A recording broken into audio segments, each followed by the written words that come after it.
Welcome, time for some art fun. Today, we're going to talk about breaking art block, so stick around. As someone who has created art basically daily for years at this point, even I sometimes hit a roadblock and I'm not in the mood. When that happens, I make it easy on myself. The first thing I do is trace an outline. I print the picture, I tape it down to the paper, put pencil on the back, and then draw over the lines with something I can see on the picture so I know when I'm done. And this is something I created using that start-off method. I'm just showing you the end result so you have an idea of the different things that I do when I'm really excited. I pick a subject that I'm inspired by. For me, I like to pick the easy thing to create, which for me is a cute animal, and especially an animal that I've done a bajillion times, like an owl. If you look at even the screen, what the covers, whatever they're called, the little pictures on the cover of my videos, you'll see a lot of owl action, and that is because I love to paint and draw owls. They're just so stinking cute. I just think they're so adorable, probably because they have ginormous eyes. And so this is what the paper looked like when I put the pencil down and traced over that picture that I just printed out off of, I believe it was Pexels, but it could have been Pixabay. That's a free reference site. Once I have the pencil down, I'll often go in with my black waterproof pen to just keep those pretty visible. As you can see, they're really, really light when you do this transfer method of putting lead pencil on the back of a paper and then pushing that lead into the paper by pressing down on the other side with the pen, the sharp pen. So I just go back over with an actual pen on the paper to do my outline so it can show through. It is very relaxing. It's feeling very easy at this point to get a basic shape of an owl down on the page. I'm already having fun and liking it. A big thing with breaking art block for me is making it as easy as humanly possible. So again, painting a subject I've painted a bunch of times before, so I'm not really challenging myself on the subject. Something that I enjoy making so that the whole time I'm like giggling. I was 100% giggling when I saw it coming together, just a little adorable face, a little fluffy body. So that's a big part of it, is that it's actually fun. I'm already having fun. And once I'm having fun, I want to keep going. The next step is to use the materials that inspire me and make me the happiest to use. The actual process of using these materials is joyful to me. And the first thing I think about with that is ink, because for me, fountain pen ink in particular just spreads so beautifully on water, as you'll get a glimpse of right now. I'm kind of off screen with this part, but you'll see it in a second. Just dropping blobs of ink into water, this motion where it just reaches out into the water is so like bone deep satisfying to me for some reason. I don't know if you all feel this way about any particular art material. I feel the same way about super granulating watercolors. I feel the same way about Posca pens and acrylic paint as far as the satisfaction of blocking out a solid color is something so satisfying about just blocking out a huge area in one solid color, the way that you do when you're using paint markers, acrylic paint markers. But I've been very into shimmer ink lately and just really accumulating a bunch of different shimmer inks. And this one here, I'll show you the label in a second, but it's called Heliogen Green Gold, I believe. It's either green gold or green copper. They're very similar to me. And it's from Atrementis ink. I highly recommend it for painting only, like this. I do not use it in pens anymore because it has clogged every single fountain pen I've tried to put it in. I would write with it using a dip pen. Here it is, yeah, copper. So Heliogen Green Copper from Atrementis ink. The sparkle particles in this ink are just too big to fit through the nib of a pen. I don't know why they did it that way, because it is definitely advertised as fountain pen ink. I do not recommend it for fountain pens. I only recommend it for painting. But holy smokes, is it gorgeous for painting. So the more concentrated areas of this ink are going to show the most shimmer. So I kept those towards the edges. And then I really like to leave a lot of water for it to move and groove in. As you can see in the bottom left there, it is just moving around and doing its thing. And it's so magical if you can just not mess with it. And that is very similar to the watercolor approach. You don't want to mess with watercolor too much once you put it down. If you overwork it, it loses some kind of magic about it. I don't know why I've heard that advice a bunch from other watercolor artists as well, so this isn't like special to me, but I'm just passing it forward because it's one of those pieces of advice that definitely work to me. So on the left, you're seeing my super granulating watercolor palette swatch sheet. So those are all of my super granulating watercolors on the left there, and that's the palette up in front of me that has the Meeden. That's just a Meeden palette I got on Amazon that I really like. And I'm just have no plan. I'm just going to try to keep the darks close to where the pen is, put some midtones around it, and preserve some lights, because this particular little owl had a lot of white in the middle of its face, and I want to make sure to preserve that light color there.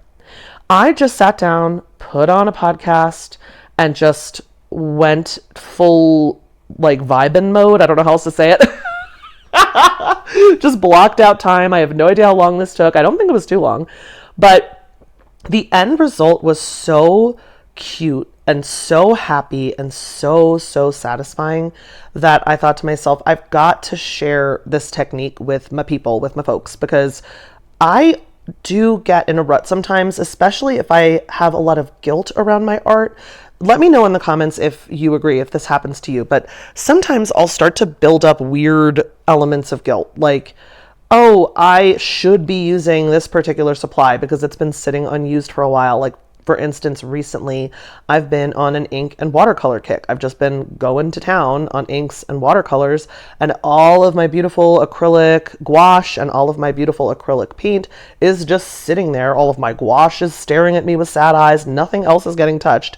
The only things I'm using besides watercolor and ink or when I go out and about, I have a little art bag and it has a bunch of markers. So I'll use markers, Posca pens, whatever's in my art bag if I'm out and about drawing, but I don't use it in the house. If I'm in the house, it's watercolor and ink or nothing. I mean, it's been ridiculous. So I start to feel guilty, like, oh, I should use my acrylics. I should really force the issue for some unknown, unnecessary reason. And get back into that. By the way, here's a satisfying tape peel for you. Tape peel is one of my favorite things about art videos. I did not want to deprive you. Look at that sparkle, folks. Look how that sparkle dried just from not messing with it. I feel like that background was the easiest background I've ever made in my life, but it has so much depth. And that's the thing. Like, if you're into something, go with it. I feel like art, like a lot of hobbies, like a lot of interests, goes in an ebb and flow. So I'm going to be super into watercolors for a time, for a season, as people say. And I guarantee you I'm going to go right back to being super into Neocolor 2s like I was on my vacation a few months ago. I'm going to be super into acrylics again, like I've been for years. I mean, it's going to come back around. I actually get very obsessive about different supplies at a time. And then those supplies go into hibernation when my obsessive attention shifts to some other supply. So just let yourself be into whatever you're into. Like, it's fine. The supplies will be there. I don't think that they're going to dry up and just go useless just from sitting and waiting for you. I've seen so many different art channels that have supplies for years and years and years. If you watch Lee Ellickson videos, she has the same palette, the same pencils, just for years and years and years. So the first main thing is actually just going for what you're in the mood for. And if you just stop yourself and say, what made me joyful about art? What's my favorite thing? What's the easiest thing? What do I know is an old standard that will drag me right back on into art and break this art block? A lot of it really is just give yourself a stinking break. Dear Lord, like, why are we being so hard on ourselves for literally no reason? Unless you do art for a job, there shouldn't really be a ton of pressure on your art. It's just for you. I mean, if you're not selling it, make bad art. Who cares? Like, grab a Crayola super tip marker, like the kind that you can find on the floor in the parking lot. You know what I mean? Just the cheapest marker you could possibly find. Take printer paper or ruled composition notebook paper, again, like just the junkiest paper in the world, and look in the mirror. Do not look down, and let your pen make a self-portrait. Or look at your dog and just let your pen move and make a dog portrait. It will look extremely silly.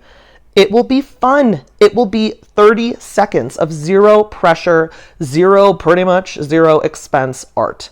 That helps break an art block. So I hope that some of these tips are helpful for you.